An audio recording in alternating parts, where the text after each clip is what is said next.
नमस्ते दोस्तों, राधे राधे। रोज सभी के बहुत बहुत स्वागत बा हमनी के चैनल पर।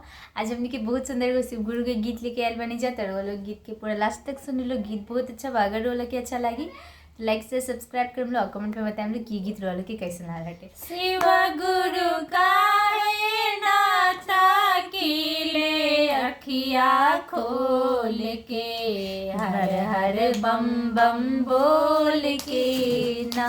शिव गुरु काहे नाता कीले अखिया खोल के, हर हर बम बम बोल के ना। हम तो गंगा जी में जइब जलवा भर के ले अइब। हम तो गंगा जी में जइब जलवा भर के ले अइब। अपना शिवा गुरु पर चढ़इब, हर हर बम बम बोल के, दोनों करवा जोड़ के ना।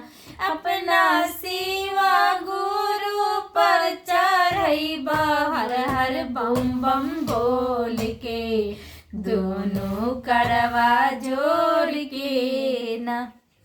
शिव गुरु काहे नाता कीले अखिया खोल के, हर हर बम बम बोल के ना।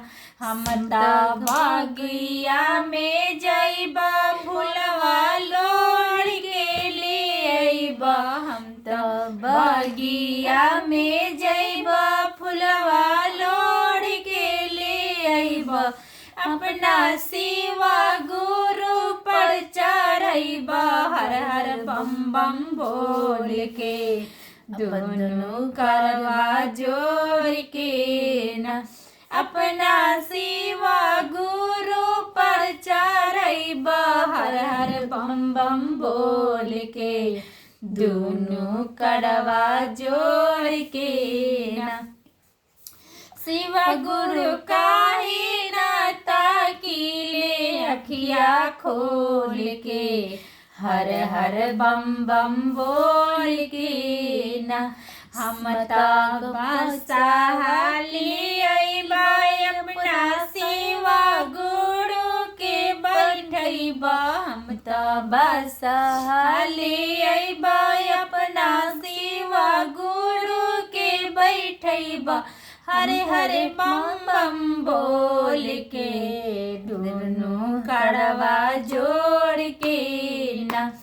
हम तो शिवा गुरु के बैठइब, हर हर बम बम बोल के, दोनों करवा जोड़ के ना। हम तो बगिया में जइब भंगवा तोड़ के ले अइब। हम तो बगिया में जइब भंगिया तोड़ के ले अइब। अपना शिवा गुरु के चढ़इब, हर हर बम बम बोल के, दोनों करवा जोड़ के ना।